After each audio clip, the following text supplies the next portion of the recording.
Welcome to Making a Mark, the podcast about leadership and practice in architecture.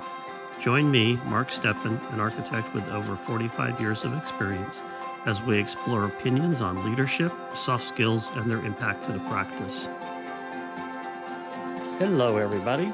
Leadership, vulnerability in architecture, and architectural practice coaching is what we're going to talk about in general as a big picture. But today we are fortunate enough to have Diwa Chintala coming to us live from India on a Saturday morning and my evening here on a Friday. And we're going to talk about leadership and how Diwa has found changes in leadership, both in his career and how he's now leading a very successful firm in India with a lot more people than I have sitting in my room here. He's got over 100 people in multiple offices and has been doing really well for himself, and they do great work. So a brief little intro to Diwa from me, and then I'll let him add anything in that he'd like to. So, welcome, Diwa, to start with. And thank you Thank so you. much for joining the podcast. Thanks, Mark. Diwa worked with me at Fisher Friedman Associates for quite a few years and then moved on to SOM, and I'll let him continue from there. Yeah. Even before I joined as Fisher Friedman, I think my journey was quite one of the similar journeys of most immigrants, tech immigrants or other immigrants. Came to go to grad school way back in the late mid 90s, finished grad school, and then started working in the US for multiple firms. Yes, Fisher Friedman, SOM. And then I moved to Gensler with the explicit understanding that at some point Gensler's got the plan to open an office in India. So in many ways, I knew that there was the possibility of me moving to India when I joined Gensler. And 2012, moved to India, helped set up Gensler's operations in India, and of course helped grow it to 100 people in India. And then in 2016, I quit Gensler and started Studio Chintala in Bangalore, India. And so we've been at it for a good 9 years now. I keep saying we're a young firm, but when you look at 9 years, I guess you're not that young anymore. But yeah, here we are 9 years later with Studio Chintala. Yeah. Sounds good. And no, 9 years is not a young firm anymore. And it shows an ability to manage through different times and different requirements and changing perceptions and all kinds of stuff that happens to us in this field. Absolutely. So Absolutely. today I wanted to go over your thoughts on leadership. And it's really, in my mind, a misunderstood or not very well thought about, very important critical component of our profession and how we work with people and get things executed. I think that of all the sort of soft skills none of which were really taught very much in school, and you have to figure them out as you grow as a person, leadership has the most overall impact because you're impacting everybody around you and yourself, your staff, your clients, your contractors, your consultants. You have an amazing amount of impact. So we're just going to start with a simple, what is leadership as a word or as a meaning? What does it mean to you? It's I going to mean, be a tough one. it's interesting because I actually never actually sat down and thought about what leadership meant until we started talking. And it actually means a lot of things. In fact, it's, you said, it's definitely the singular most important aspect of an organization in terms of bringing people together. So I think if I were to say what qualities make a good leader, we can talk about that. There's multiple things, but I think fundamentally empathy towards the people that are part of the organization, empathy towards the goal and the people you're serving, and having continuous sense of awareness. I think the more consistently you can be aware of that, the better a leader you are. And of course, that it goes without saying that you need to be able to have a clear vision that you're working towards and you're leading towards. Everybody that's quote unquote taking your lead perhaps who is watching to see where you're going and where you're taking them. They're definitely doing that. So that clarity is important. And what I've learned over the last several years leading teams, both in India, a little bit in the States, more in India, is you can never be perfect, needless to say. But I think in those times when you fail to be quote unquote that perfect quintessentially perfect leader. What comes to your rescue is your authenticity, your complete openness to the fact that you could also be imperfect. You're also vulnerable and you're also got insecurities and all of those things. I think the less you try to hide it, the more people accept you. And it actually makes you relatable because you're not some unique being. You're just one among them with a very strong desire to go somewhere and take everybody with you. So I think those are the things that so fundamentally leadership is about, that it's empathy, authenticity, the ability to enjoy other people's success. I sometimes say it's parenting. You need to love the people you're leading. There's no two ways about it. And you need to be able to enjoy their successes and be there for to pick them up when they fail. But yeah, I know it's a very long, convoluted kind of answer, but those are the thoughts that come in when I think Well, about leadership. that's fabulous because you've just brought in a bunch of the words that I use in the webinar that I've done on leading vulnerable and complex projects. And the words empathy, respect, trust, honesty, clarity, just being transparent and accepting responsibility for stuff that you've done, making sure your teams and your people that are working with you understand, hey, I've got your back. I Yeah, know that we're all going to be in this together and we're not all going to be perfect, and I'll be there to help guide you in the right direction when you're making some mistakes. And I'm going to help lead you to it. I'm not going to say, absolutely. hey, you screwed up, go in the corner, go try again, and I'm not going to give you any advice. That's not leaders. No, Unfortunately, there's a lot of that in the profession. And so, especially for younger folks that are trying to figure out so much in the profession, we should be making it easier for them to engage, not harder. absolutely. So, Absolutely. those are great answers. And I just so totally agree with your point of view. And sometimes it just takes time for us to come to these moments of recognition of what these important parts of the profession and being a leader mean. Absolutely. So, you've had an interesting journey from school all the way to where you are now. That's different than a lot of us in the profession.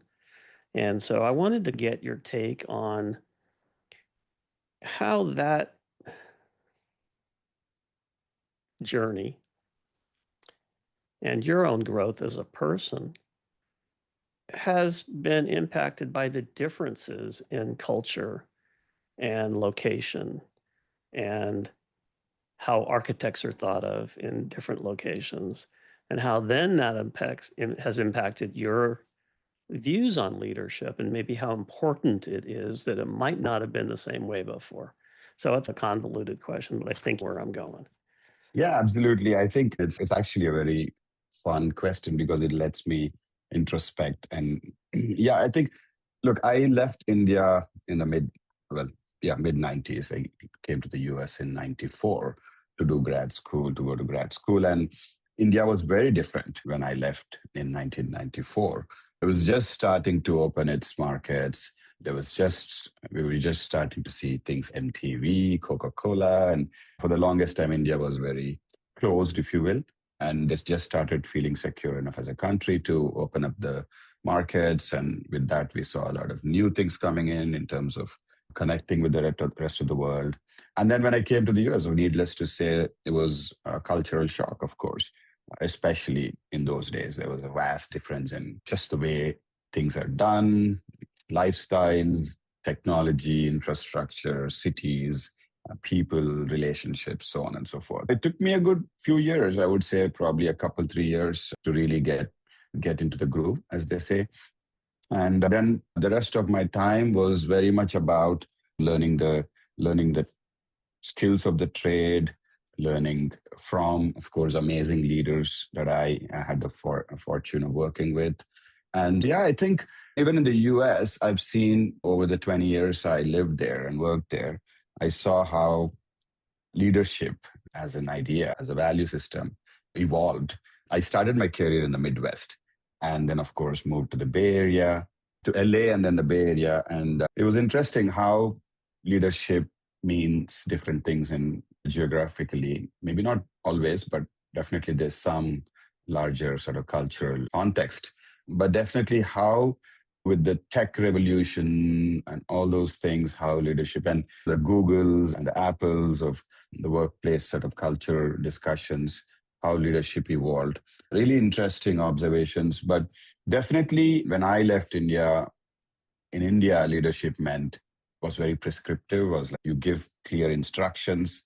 Of course, this is very much generalizing, but at least that was the word on the street. A good leader is clear and gives clear instructions. And in many ways, without saying it, controls everything in a very nice way. And then when I came to the US, I saw, of course, there are different styles of leadership, but definitely I saw a lot more empowerment. My first boss, God bless him, Bruce McKenzie, is the one that groomed me, gave me the confidence. And he almost was, it's when I look back, it was amazing. He would just give me a very short brief and disappear. But in retrospect, he was actually watching from the corner of his eye. He would, in other words, what he did was actually let me learn to swim, as they say. He would throw me in the deep waters and let me learn to swim, actually, when I look back. So I want to think it was a very conscious, and he would come back and give me a crit and say, that's good. You need to really make it a little more vertical, whatever. So that was interesting. For me, that was an eye opener. Wow, somebody can just let you explore an idea without constantly watching or standing behind you and watching over your shoulder. That was an interesting experience with a great leader. Then, of course, I've seen multiple other organizations. I was in LA for a couple of years, and there I was actually, it was my first leadership role. I was 30, actually 29, and I was the design director for a 40-person firm in Torrance, California. And I was obviously my first real sort of leadership role. The titles intimidated me, it scared me. And I think it was a case of me trying too hard and hurting myself. I had to be the perfect leader. So I'm reading about leadership. I'm so conscious. Being aware is one thing, and being conscious is another thing, right? You're orchestrating every move, pre-planning things, and just you lose your spontaneity and you lose all those things. And so I did that. And I think I think what allowed me to be able to finally do my job was the passion. So that's infectious, as they say. And you can never miss my passion when I'm on a project. So that helped me. But I think I had a lot more to learn in terms of you don't have to be so deliberate. You don't have to be sure, really. And you don't have to be so perfect. I think, as they say, cliche, be yourself. But I wasn't being myself. So that was really this being uptight sort of thing. But so that was that. And then, of course, when I came to Fisher Friedman, it was an entirely different environment. You were around. I watched people such as yourself, Rodney, of course, and all the other leaders in the office. And it was a lot more, I think, Bay Area type of leadership, because the tech boom was just starting. It was the year, I think, 2000. And so that was an interesting, where I first got exposed to this idea of open office, and everybody's expected to be driven by their own passions and those kind of things. So that was a great thing. And then SOM was really interesting. SOM was, as many call it, as finishing school. So you go there, and in the morning, when you show up at 10 in the morning or whatever, you know exactly what you're supposed to do that day. So it's put your head down, you wear your blinders and just get to work. And it was an interesting experience where you are not necessarily expected to think beyond your task. And it's actually, I'm not by any means complaining, because it's actually takes a lot of burden off the whole workplace dynamics, because you just focus and you get your work done, and then you work really hard and then you go home. And you have very little transparency about project milestone budgets and fees and all of those. But I got to say, there is something very comforting in the fact that you're expected to do this and this only, right? So I got to say, I'm not by any means suggesting it's a bad way to do it because you're insulated from all the quote unquote other stresses and challenges of a workplace. And then I transitioned to Gensler, and that was entirely, it took me 6 months, I have to say, to really even figure out what the hell was happening here. That's an entirely different, you constantly have to put yourself out there. Projects are, you actually can log into the system and see where you are in terms of the project budget, how many dollars are left in the concept fees, and so on. Total transparency, and that much transparency actually makes you wow, that's a lot of information for me to grapple with. And but also you need to constantly promote yourself. You need to be out there. You need to be able to find your way through the system. Choose. With the freedom came a lot of responsibility with it, and of course a lot of the onus was on you to be able to figure out where you want to be.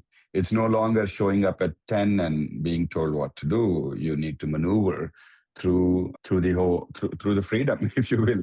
And so that was an interesting experience. So all those very subconsciously shaped my ideas of leadership, which I never really articulated. In fact, I don't think I've articulated too many times, except when talking to some younger staff saying, leadership is this, you need to love everybody and so on. But now with this conversation, it's actually giving me a chance to look back and chronologically and see. But then when I came to India, I think all of those experiences really shaped how I led. I was leading relatively young people. India's got a lot of young as a workforce, Gen Z. At that time, it was all millennials. This was the 2010, 12 time. And again, I think what I brought to the table at that point was very refreshing. At least that's what I hear. People, my first experiences were about very controlled environments, literally constantly being told what to do, and being this idea of supervising and this middle management kind of, you need to manage people, you need to watch what they're doing, you need to be. So those were really, for me, coming from the States, especially the Bay Area, with all the tech sort of conversations about workplace design and all of those, it just felt very backward. But I gotta say, in the last few years, India's come a long way. I think thanks to the fact that there's a lot more collaboration globally with companies, especially living in Bangalore, where there's every imaginable large multinational tech company here. I think culturally, there's a lot more similarities in workplace, but the nuances are always there. You can't miss them. People are different. The culture is different, all said and done. There is awareness of the Western workplace culture, but at the same time, you can not just switch off and switch on. So I do see that. But I think it's really allowed me all these experiences to shape my thoughts. And I think I remember Art Gensler's sort of famous words. I think all of us have heard these, where he says, just hire great people and get out of the way. I think that's something I can never forget, how casually I actually ran into him in an elevator multiple times when I was working there, and he would just say such one-liners and walk away. But really, that's the journey for me from a leadership standpoint. And I think where we are now as a studio has definitely been an amalgamation of all those experiences for me, and the way the culture of the studio is taking shape is definitely, I can't but say, influenced by all those experiences. And I think we've managed to create a very positive culture in the studio thanks to all my experiences. Yeah. I love this discussion because you said a whole lot of really cool things about how you've been influenced by all these other people you've worked with and been around. And I think what's really critical about what you just said that I haven't heard from you before is the reality of you being aware at some point of what's going on around you from a Right. leadership standpoint or a mentoring standpoint or a firm process standpoint, and going, okay, I see that. Yeah, okay, that's okay. And then dealing with it, and then later going, okay, what was great about that? What was good about that? What was bad about that? How can I pull the nuggets of each of these experiences to make what I'm doing the best nugget it can be? The idea of head down, no responsibility for all these other worries. In a sense, that creates a safe space for that employee to just do what they need to do. Because no matter what, we still have to get work done. Absolutely. There's a way to do that allows them to just have heads down. But then at some point, you still need good eyes on it and good teaching and mentoring. And so hopefully that is part of their process. If it's not, then you've realized I also need this other aspect of it. Art Gensler had a certain premise to how he wanted his firm to be started, run, and forever stay. And you described some of that in his book that he wrote on arts principles is really definitive of his whole approach to that. It's a great book. I'm most of the way through it, but it's got a lot of the one-liners. I had played a bunch of tennis with Art and Rodney Friedman in the years Oh, past. wow. Big, tall left-hander, but a Yeah. sweetie of a guy. Yeah. We talked to him about buying Fisher Friedman when Rodney wanted to close down, and we had great conversations. But his honesty, his transparency, his empathy it's an overarching just component of who he is. Later on in this series of podcasts, I'm going to actually be interviewing David Gensler. And so it's Oh, going to be wow. interesting to have this Oh, that would be conversation with great. him as to what it was in the early days and how he is transitioning to other work outside of architecture, but still around the leadership premise. So what I'm really hearing there is how you've taken all these parts and acknowledged that these things have existed subconsciously for a while and now consciously or along the way consciously and helped mold you into the successful person that you are that also happens to be an architect and leading other people. And I think that's what's really important that we all need to figure out. And that's why we never stop learning. Absolutely. So you've talked about differences in the firms and the running your own firm a little bit. And do you think that we as a profession actually help ourselves develop leaders? Are the leaders being developed purely because of the individual's desires, goals, passions, and open eyes about things? Yeah, I've been thinking about this aspect because as the firm gets older and as I am starting to think about, okay, how do you translate all these ideas, all these values, all these aspirations to hand it off, if you will, at some point, but you can never kind of hand it off in one day or on one occasion. But how do you transition? How do you slowly start doing that? And it's definitely the answer is I don't think as a profession. The truth is for me, you just don't, you're so busy. Your architectural practice is so engaging in a fun way, of course. I think everybody agrees that's the crazy part. We all always, most architects are just intoxicated by the idea of design and this idea of realizing projects, ideas coming into reality. And that's just, and it consumes you.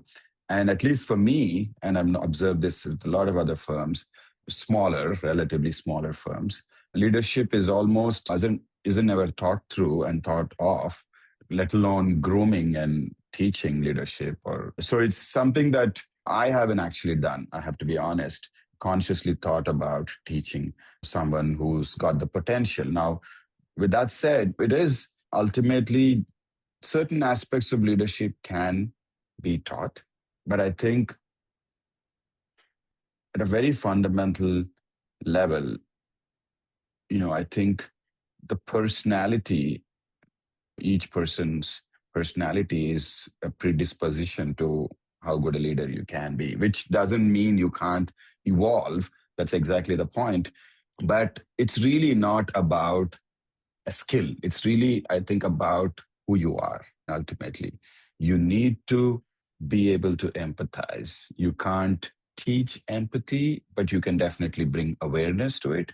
We have people who are amazing designers in the studio, amazing designers, hardworking, got all the attributes of a good architect, but then they fail when it comes to mentoring and leadership. And it's because I think it's because of not having the ability to actually empathize with a young architect who's just out of school. And instead of blaming someone's incompetence and actually understanding that they need to be taught, they need to be. So it all comes down to intentions. That's why I say it's all about intentions. Good design is about good intentions. Good leadership is about good intentions. And it's very easy to blame. I think you alluded to that, someone when they fail, but to be able to step back and say, maybe they just don't know how to do this. Maybe they don't have the skills. Maybe they're not, they don't have the preparation to handle these challenges. And that's really, I think, what it comes down to. Do we teach people these skills? Yes. Do we constantly remind them what makes a good leader? Yes. Most importantly, you lead by example. People are watching you all the time. But Mark, what I realized is you will see people emerging as leaders. You'll see two types of people that have the desire to lead, and then you'll see people that are able to lead. Both are important qualities, but the ones that have the desire to lead, you'll see them, they are constantly taking up responsibility. But I think it's really important because a lot of young leaders, at least myself, when I was telling you about my experience in my first leadership role, often put too much burden on themselves when you make them aware that you're being groomed or you are a potential leader. I think you're doing them a little bit of a disservice because it, in a very unpolished way, if I can put it, it gets to their head.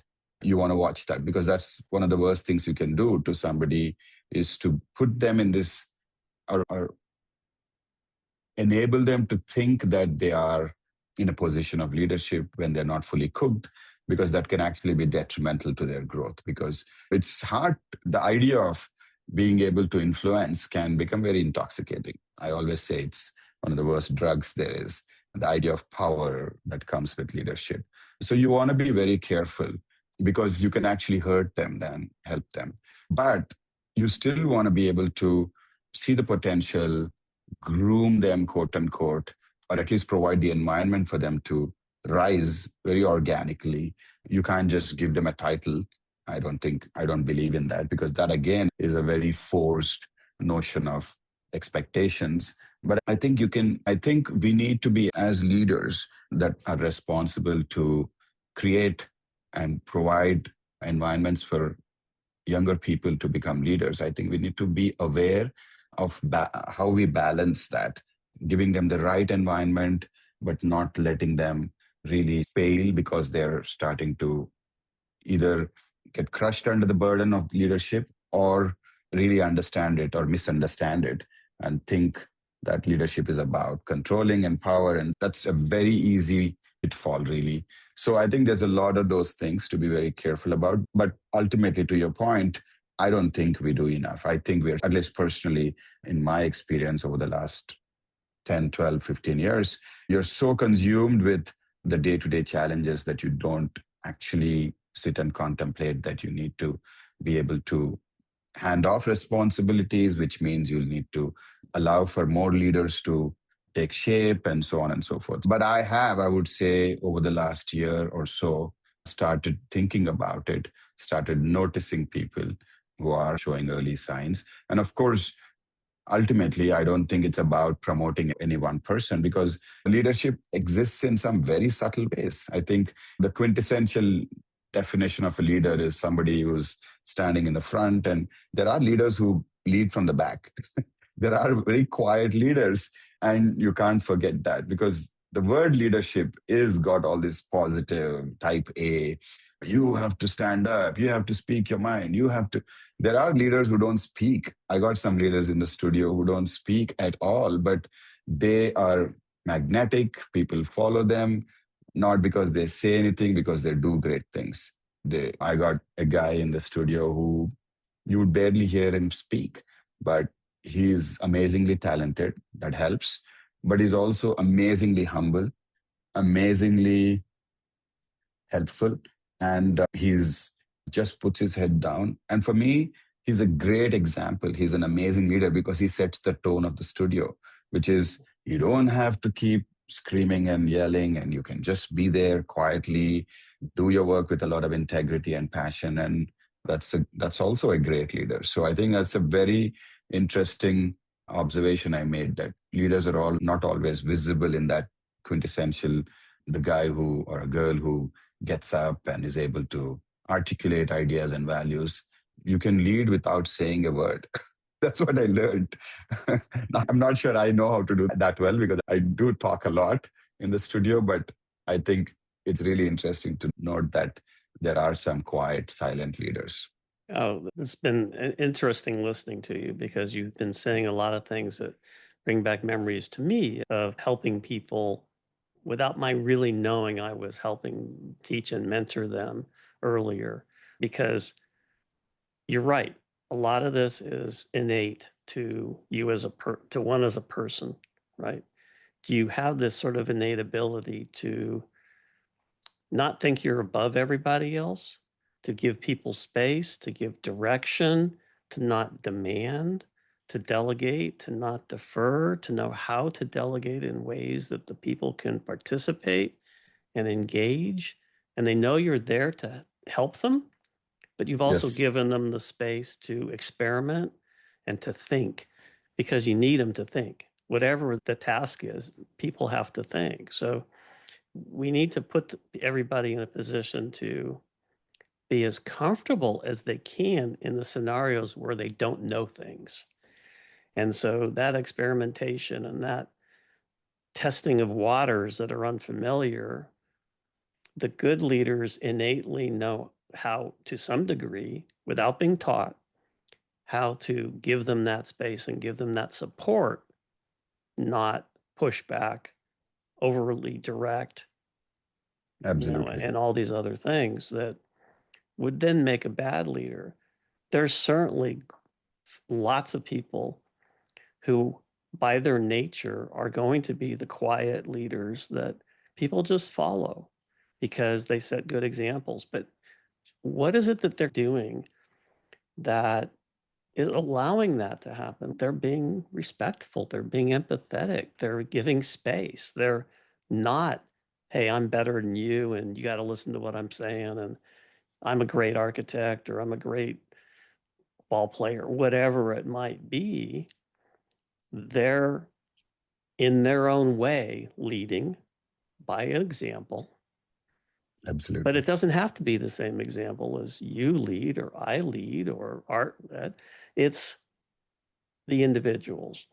So I think part of the difficulty that firms have is if the leaders of firms are not innately able to see these differences and understand the individualities of the people, then they Right. have a hard time providing the right direction and help and support and criticism and help when there's trouble. You have to do all that. And they Yeah, won't necessarily provide the right kind of support of, I've got your back for a mistake because I absolutely. know you're going to make a mistake because I made mistakes and somebody had my back. But if nobody had their back, then they're not going to have your back. And it's just a bad circle. So I know that in the leadership training I was doing with some folks, there are definitely some people that were on track to be leaders. They're passionate. They want to be involved in everything. And they'll probably be okay. They just need some tweaking and some assistance along the way. And then there are others that are going to sit back and they're just not going to be the forefront folks, which is perfectly fine. But if I'm leading the firm and I'm going, I need person A to be just person B, that's a mistake. But wow, that happens a lot. Or I need person A. Why isn't person A as passionate about everything as I was when I was at that age? And you can't compare. We're all different and the times are Absolutely. different, right? So now we have all this technology and we have all these things that make life different and easy and hard. And it's not the same as when you didn't have any of that and you're drawing everything by hand. You have to erase all your mistakes. And some people don't remember that there's a brain hand connection that Right. happens when you're drawing that doesn't happen when you're using a computer mouse. Yeah. And so there's so much that we need to be aware of every day that sometimes it's amazing we have time to actually think about anything. But thanks for all those good points. Thank you. Yeah, it was. Is there, and I'm sure you must have one, but you might be able to come up with it, some kind of singular experience that stands out the most for you personally regarding leadership, lack of leadership? The best example, it could be super simple, it could be complicated.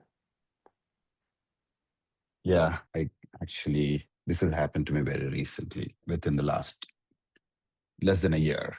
And I think it was not a positive experience, positive result, or it was a positive experience in retrospect because I presumably learned from it, but the result wasn't good. So it was to do with, I think it shook me, I dare say, shook my entire foundation, if you will, and belief system about a lot of things, especially with leadership, with respect to leadership. I think somehow, somewhere, I took the whole tough love thing a little too far. And this, I keep saying, it's hard for me to describe except bring up these examples. The Kung Fu schools, the Shaolin master, this idea of the master saying, go get a bucket of water from the well and go up the hill and pour it down the hill. And the disciple asks you why, and you go, just do it because I Mm-hmm. told you. And you believe that somewhere there lies some wisdom, of course, that will dawn upon the student, but the student will, or the disciple will just blindly accept it as the master's command and do it because there's some hidden message in it. I think this also this fantastic idea somehow got really reinforced, and I have been doing that quite a bit.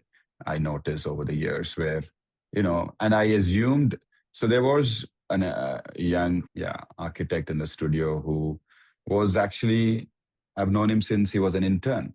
And he was actually an intern. I hired him at Gensler. Then he went off to grad school, came back, joined us.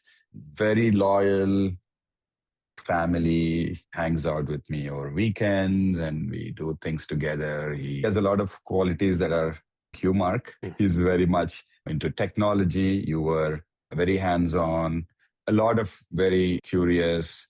He ran the tech programs. He decided on the hardware, the software, where we invest.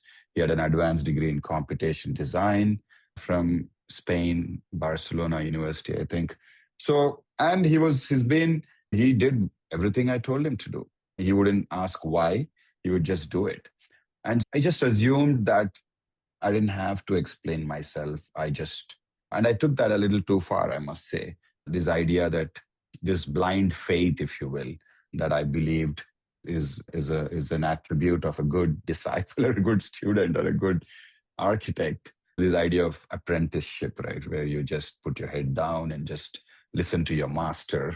So I think I got consumed by that a little too much, where in short, I pushed the buttons too hard and too far Mm-hmm. to the point where I hit a breaking point and the person left the studio. Where while I think he was just speaking his mind, and I was he was arguing, which can be a healthy thing on a project or on an idea. And there were times when I think I didn't take the time to explain my point of view and probably rush to the fact that you have to listen to me because I know better. Maybe I didn't, but that's besides the point. But the Shaolin master thinking where just do it, I'm telling you. Why do you have to ask so many questions? Thing, especially with him, because he's been around for so long and so loyal and committed to the studio. that I think I abused that a little bit. And I think I stopped being aware that you can't take it for granted. And that your idea of tough love and this idea that they know your intentions are the right ones and they know you care for them. So you can go and do anything because they'll understand that you're doing it for their good.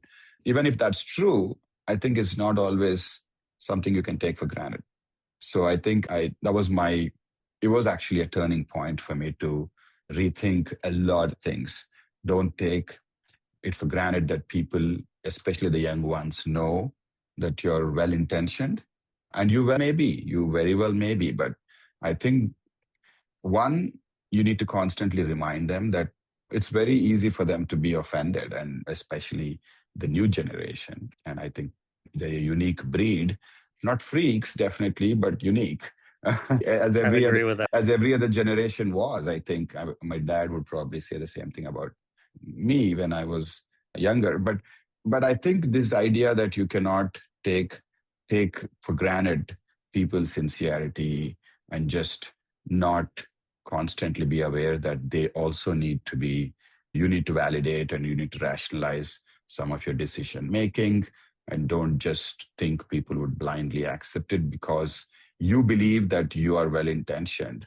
And so the onus is not on you anymore to really elaborate, articulate your thinking. I think because for me, that was my biggest learning. I just assumed he would never leave. I just assumed this guy I don't need to explain to him. But I think everybody is God. So I think it's not about him anymore. It was a very stark reminder that you can't take, just because you're so consumed with your work, just because that you're busy and you're putting your head down, working very hard, you automatically earn the respect. And automatically people believe that every word that comes out of your mouth is actually well intentioned. I think sometimes people take your words for what they are, as in what they hear. And Right. so you need to be careful. You need to be very careful. Don't assume just because you're well intentioned, it doesn't mean everybody else will. So that's for me the biggest learning. And it's got other implications in terms of how I've conducted myself in the studio. So interesting because it was very introspective and insightful. And it was a negative situation that you're talking about, not all the positives that you could have brought up about all these different leaders that you've had. Hopefully, I was one of them. Absolutely. But I think that is an excellent example of you forgetting about the individuality of the person and how you're relating with them. I can say for me, there have been times in recent years where I've had to make sure I've controlled myself from going, just do what I've asked you to do, please. I know I'm right. Just please do it. Yeah, And they're not even arguing with me. It's just, I don't want to have the conversation. I have too many other things to think about. I don't have exactly. the Yeah, space in my head and in my day to try to go, okay, this is why we're going to do all these things. This is what's important. This is where it's yeah, going. These yeah, are all these yeah, important things. And it's really a challenge. And I think the good leaders have this capability. And you obviously have become a good leader because we have to be able to go, wait a minute, I can't do that. This is how I have to act. Or catch yourself partway through and go, oops, shoot. Okay, yeah, I'm not being empathetic. I'm not being respectful. I'm just dictating. I'm not doing any of these things that I thought I was doing. And it has to be a conscious effort. And so that gets to be very difficult, yeah, very difficult. absolutely. Yeah.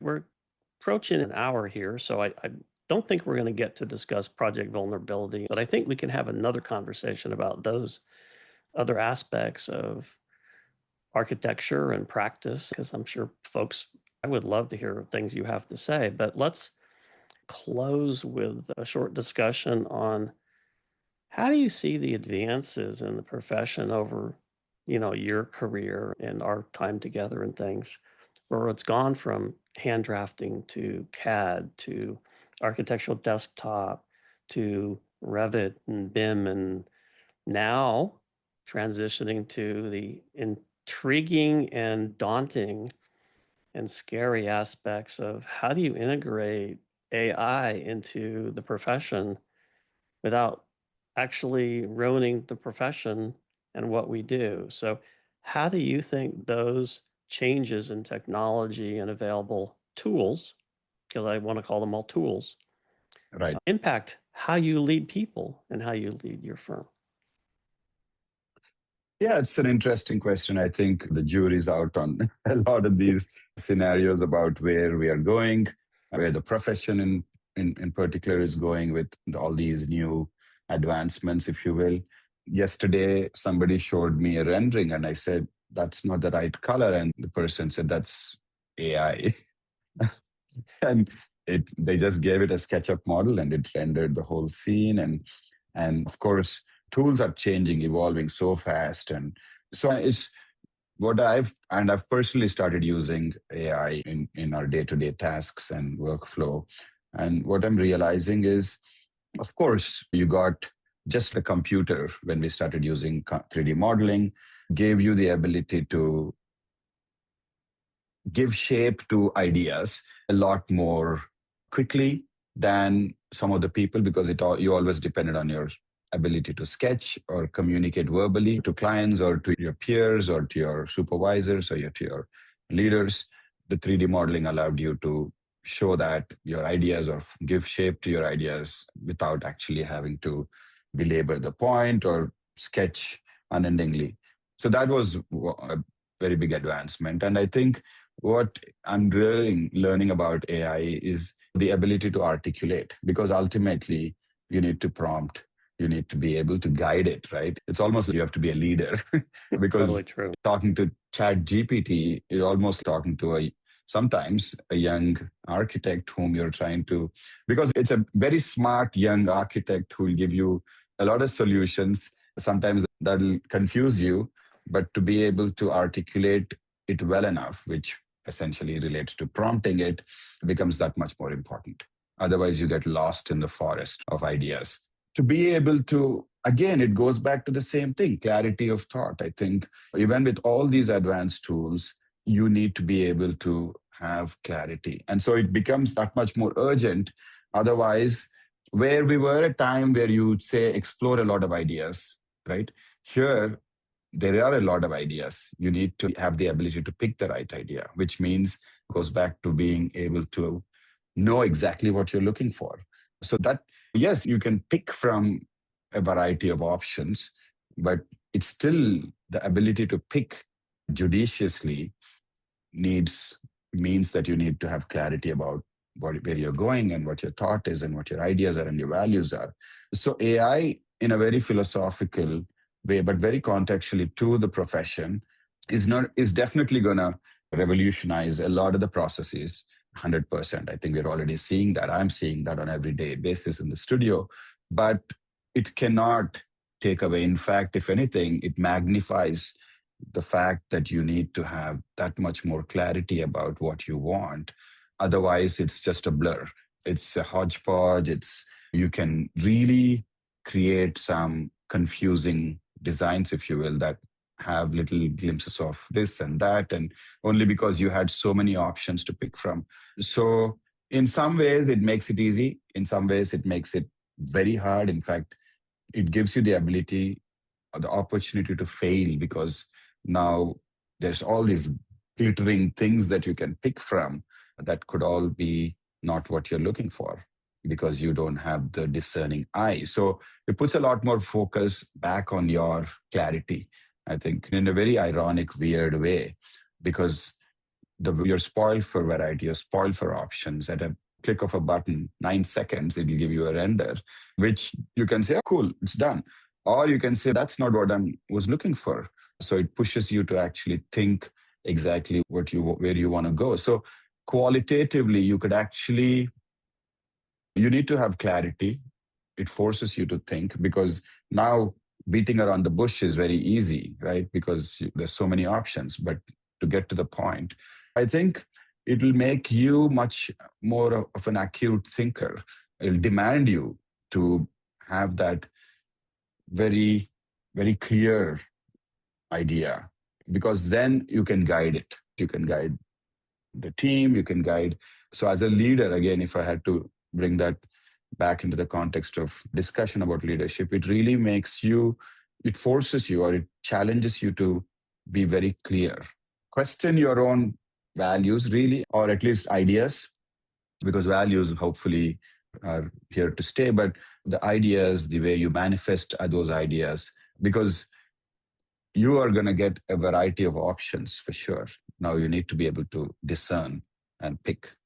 Yeah, So, it's very interesting because I think that it's a dangerous component to add quickness, speed, and lots of options without the discerning ability to decipher what they really are supposed to be doing.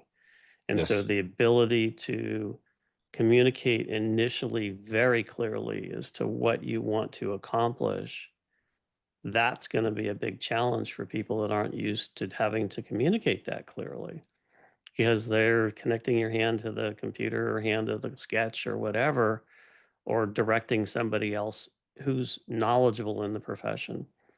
Regardless of all the brainy power behind artificial intelligence, in my opinion, at this point, it's not going to ever have the magic that the actual human architect can bring to it because of the varied ways we can see things and accomplish things that I don't think a computer can do. So it's going to be a real challenge to see how we all engage with these additional tools to make life easier so we can actually do a better job. And I think the intentionality is important. Going back to something said very early on, this really reinforces making sure we all know what the why is. Not the absolutely. what, but the why. Okay, what is it? 100%. Why do we do what we do? Not what do we do? The what, 100%. the how, that's the normal stuff, but the why is very important. So Simon Sinek's Start with Why is very pertinent, even if it's not talking about architecture, because it's 100%. talking about direction and intentionality and why we do what we do. And why we do what we do can help generate great leaders, which then continues to develop and help assure the following generations. We always need buildings and spaces for people because we're always going to have people until the world blows up at some 3 million years in the future. But until we get to that point, or even if we have to move to other planets, we have to do things. And so we're going to be necessary for those future endeavors. Absolutely. That's what I've got for today. I do think we should follow up with some other conversations I'm sure everybody'd like to hear.